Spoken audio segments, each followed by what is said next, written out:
నేను ఎందుకంటే మన టార్గెట్ జగన్మోహన్ రెడ్డి గారు ముఖ్యమంత్రి కావాలి. ఆయన ముఖ్యమంత్రి అయితే ప్రజలు మేలు పొందుతారు. ఇక్కడ మేము ఘర్షణ పడతా ఉంటే అది చెడ్డ పేరు జగన్మోహన్ రెడ్డి గారికే. ఇక్కడ చక్రపాణి గారికి నష్టమా, బుడ్డా శేషారెడ్డిగా నష్టం కాదు.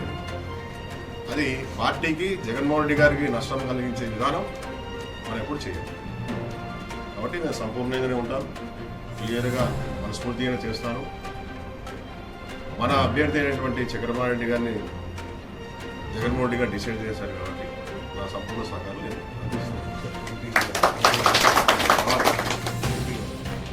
ఇప్పుడు మనము చేయాల్సినది 2 ఓట్లు కాబట్టి ఎంపీ గారు అయినటువంటి బ్రహ్మానంద రెడ్డి గారు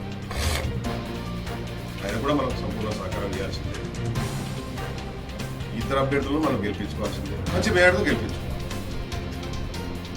అది నా విన్నపం చేసి జగన్మోహన్ రెడ్డి గారి ద్వారా మన నియోజకవర్గానికి మన ప్రాంతానికి కావాల్సినటువంటి ఏదైనా అభివృద్ధి కార్యక్రమాలు, సంక్షేమ కార్యక్రమాలు మనం ధైర్యంగా కానీ గట్టిగా కానీ పోరాడి కానీ తెచ్చుకోవాల్సినటువంటి అవకాశం మనకు వస్తారు. అంటే అందరి మనస్ఫూర్తి వేడుకుంటా ఉన్నారు. అందరూ మనస్ఫూర్తిగా వైఎస్ఆర్ కాంగ్రెస్ పార్టీకి చేయండి. ఆయన గుర్తుకే గెలిపించి మీరు బాగుండండి, అందరూ బాగుండాలా, అందులో నేను ఉండాలనుకునేవాడిని నేను వాస్తవం.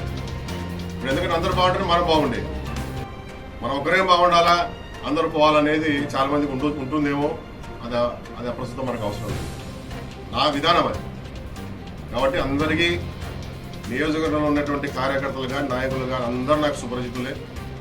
అందరికీ తోడుకుంటాం, ఏం ఇబ్బంది లేదు. నాకు ఏదన్నా అవసరమైతే కూడా ఆయన దగ్గర మొహమాటం లేకుండా చెప్పే అలవాటు నాకు ఉంది. కాబట్టి అట్లేం నేను వేరే భేదం చేయను. ఇది ఇట్లా ఉండాలి, ఈ సిస్టమ్ ఇట్లా ఉండాలి, సిస్టమ్ ఇట్లా ఉండాలి, పార్టీ ఉండాలి, జగన్మోహన్ రెడ్డి పేరు రావాలి. అప్పుడు మనం బాగుంటాం, మన నియోజకవర్గం బాగుంటాం. కాబట్టి అందరూ కూడా ఎలాంటి సంశయం పెట్టుకోవద్దు. వేరే విధమైనటువంటి కాంట్రవర్సీలు కావాల్సిన అవసరం లేదు. మేమందరం కూడా నామినేషన్ ప్రక్రియ ఉంది. రేపు నామినేషన్ ప్రక్రియ అందరూ పాల్గొంటాం. అందరూ పాల్గొని ఆ ప్రోగ్రాం కూడా విజయవంతం చేయండి. మంచి తిరుగుతూ ఉంటాం. మీరు ఎప్పుడైనా రావచ్చు, ఎప్పుడైనా ఏ కార్యక్రమం కావాలన్నా, ఏ పని కావాలన్నా అడగవచ్చు. ఇబ్బంది చేయడానికి సిద్ధంగా ఉన్నాం. జగన్మోహన్ రెడ్డి గారు ఉన్నారు, ప్రజలు ఉన్నారు, పైన భగవంతులు ఉన్నారు.